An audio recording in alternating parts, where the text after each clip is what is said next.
De saint Augustin, traité sur la très sainte Trinité. Livre 13, chapitre 8. Point de bonheur sans l'immortalité. Puisque tous les hommes désirent être heureux, si ce désir est sincère, ils veulent aussi être immortels, car sans cela, ils ne pourraient être heureux. Du reste, quand on les interroge sur l'immortalité, ils répondent, comme pour le bonheur, qu'ils la désirent tous. Mais c'est en cette vie qu'on cherche, ou plutôt qu'on rêve un bonheur quelconque plus nominal que réel, tandis qu'on désespère de l'immortalité, sans laquelle le vrai bonheur est impossible. En effet, comme nous l'avons dit et suffisamment prouvé plus haut, celui-là seul vit heureux qui vit comme il veut et ne veut rien de mauvais. Or ce n'est pas vouloir une chose mauvaise que de vouloir l'immortalité, si par la grâce de Dieu l'âme humaine en est capable. Et si l'âme humaine n'en est pas capable, elle ne naît pas non plus du bonheur. Car pour que l'homme vive heureux, il faut qu'il vive. Or comment la vie continuera-t-elle à être heureuse chez celui qui meurt et que la vie abandonne ? Mais quand la vie l'abandonne, ou c'est malgré lui, ou il y consent, ou il y est indifférent. Dans le premier cas, comment appeler heureuse une vie à laquelle on tient et dont on n'est pas maître ? Et si l'homme ne peut être heureux quand il désire s'en posséder, à combien plus forte raison ne pourra-t-il l'être quand il se verra privé, non des honneurs ou des biens, ou de tout autre objet, mais de la vie heureuse elle-même, puisque toute vie aura cessé pour lui ? Et quoiqu'il n'ait plus le sentiment de ces maux, car la vie heureuse ne cesse que parce que toute vie a disparu, il est cependant malheureux tant qu'il sent, parce qu'il sait qu'il perd malgré lui ce pourquoi il aime tout le reste, et ce qu'il aime par-dessus tout le reste. La vie ne peut donc tout à la fois être heureuse et quitter quelqu'un malgré lui, car personne n'est heureux malgré lui. Par conséquent, combien ne rend-elle pas plus malheureux l'homme qu'elle quitte malgré lui, elle qui le rendrait déjà malheureux si elle s'imposait à lui contre son gré ? Que s'il consent à la perdre, comment l'appellera-t-on heureuse quand celui qui la possède désire la voir finir ? Reste le troisième cas, l'indifférence de l'homme heureux, c'est-à-dire l'hypothèse où, toute vie lui faisant défaut, la vie heureuse l'abandonne sans qu'il le désire, sans qu'il s'y refuse, son cœur restant paisible et prêt à tout. Mais ce n'est pas encore là la vie heureuse, puisqu'elle ne mérite pas même l'amour de celui qu'elle rend heureux. Est-ce en effet une vie heureuse, celle que n'aime pas celui qui la possède ? Et comment aimerait-on une vie à la conservation ou à la perte de laquelle on est indifférent ? À moins que les vertus mêmes que nous aimons en vue du bonheur n'aillent jusqu'à nous détourner de l'amour du bonheur. Dans ce cas, nous cessons de les aimer elles-mêmes, puisque nous n'aimons plus la seule chose pour laquelle nous les aimions. Ensuite, que deviendra cet axiome si senti, si réfléchi, si clair, si certain, que tous les hommes désirent être heureux, si ceux qui sont heureux ne tiennent pas à l'être ? Que s'ils y tiennent, comme la vérité le crie, comme l'exige impérieusement la nature,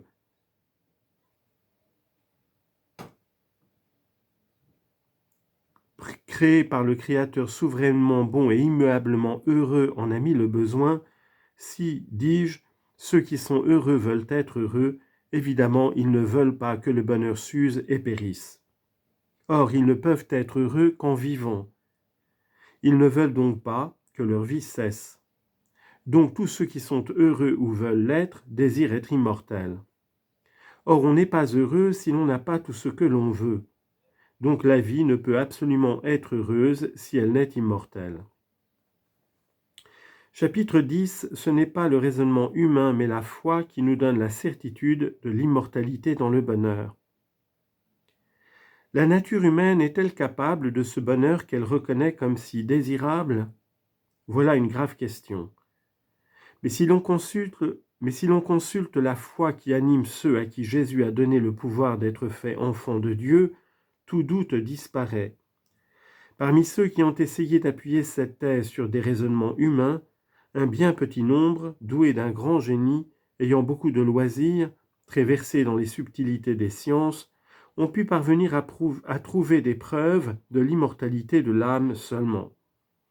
Néanmoins, ils n'ont pu découvrir pour elle un bonheur permanent, c'est-à-dire véritable, car ils ont prétendu qu'après avoir goûté ce bonheur, elle rentrait dans les misères de cette vie. Et ceux qui n'ont pas osé partager cette opinion, mais qui ont cru que l'âme, une fois purifiée, jouirait sans son corps d'un bonheur éternel, ont émis sur l'éternité du monde des idées tout à fait contradictoires à leur opinion sur l'âme. Il serait long d'en donner ici la preuve, mais nous croyons nous être suffisamment étendus sur ce sujet dans le 12e livre de la Cité de Dieu. Mais la foi chrétienne se fonde sur l'autorité de Dieu et non sur le raisonnement humain pour promettre l'immortalité et par conséquent le vrai bonheur à l'homme tout entier, à l'homme composé d'une âme et d'un corps. Voilà pourquoi, après que l'évangéliste a dit que Jésus a donné le pouvoir d'être fait enfant de Dieu à ceux qui l'ont reçu, c'est-à-dire comme il l'explique en peu de mots à ceux qui croient en son nom, après avoir ajouté comment seront faits enfants de Dieu ceux qui ne sont point nés du sang, ni de la volonté de la chair, ni de la volonté de l'homme, mais de Dieu, pour ne pas nous décourager par la comparaison d'une si haute dignité avec ce poids d'infirmité humaine que nous voyons et que nous portons, il se hâte de dire que le Verbe a été fait chair et il a habité parmi nous. Jean chapitre 1, versets 12 et 14. Pour nous convaincre par le contraste d'une chose qui eût semblé incroyable. En effet, si celui qui est par nature fils de Dieu est devenu fils de l'homme par compassion pour les enfants des hommes, et cela est, puisque le Verbe a été fait chair et a habité parmi nous, hommes, combien n'est-il pas plus croyable que ceux qui sont par nature enfants des hommes soient faits enfants de Dieu par la grâce de Dieu, et habitent en Dieu, en qui et par qui seuls ils peuvent être heureux, en participant à son immortalité?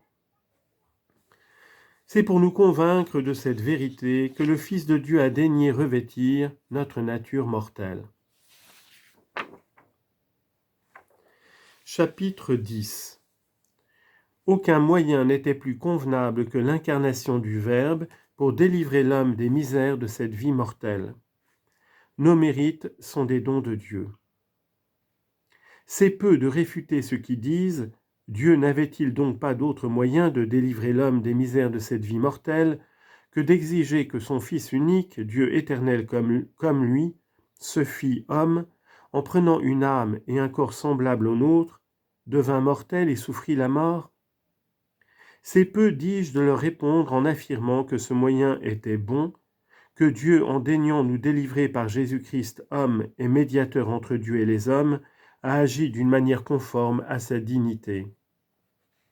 Il faut aussi leur prouver que si Dieu, dont le domaine sur toute chose est absolu, ne manquait pas d'autres moyens également possibles, il n'y en avait pas, et il n'y en pouvait avoir de plus convenable pour guérir notre misère.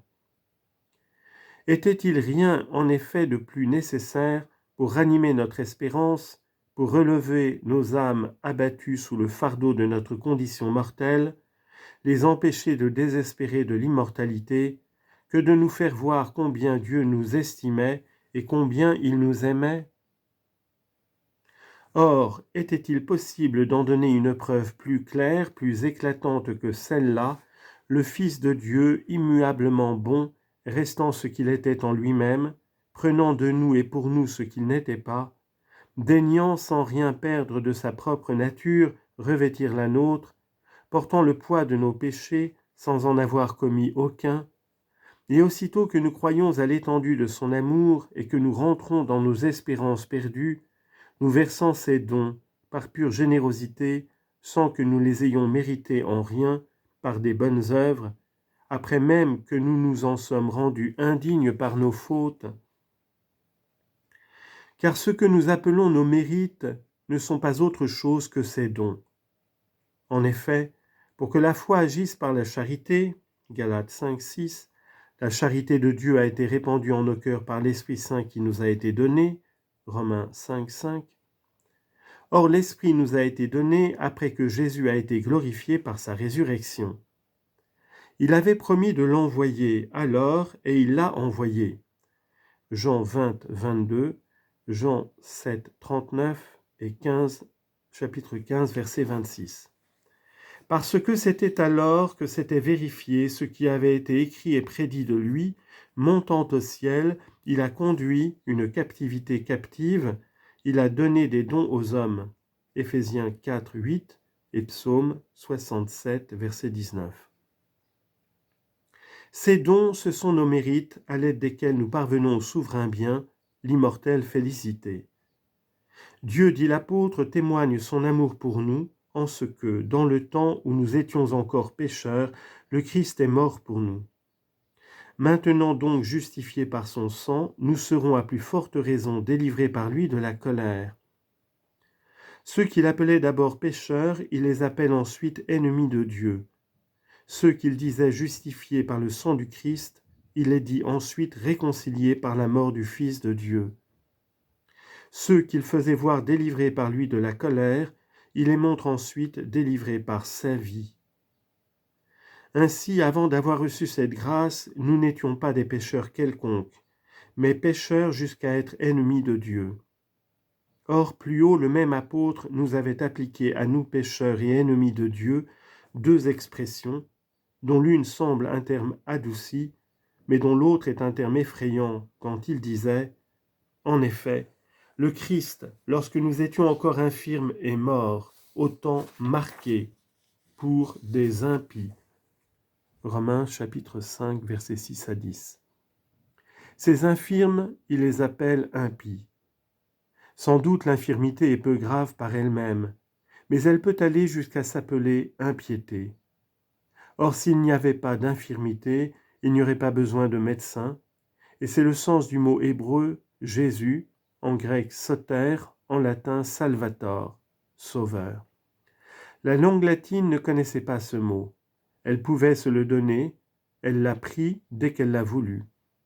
Mais ces mots de l'apôtre, lorsque nous étions encore infirmes, il est mort au temps marqué pour des impies, se rattachent étroitement aux deux expressions de pécheurs et d'ennemis de Dieu qui viennent ensuite, comme s'il eût voulu rapprocher l'infirmité et le péché, l'inimitié de Dieu et l'impiété.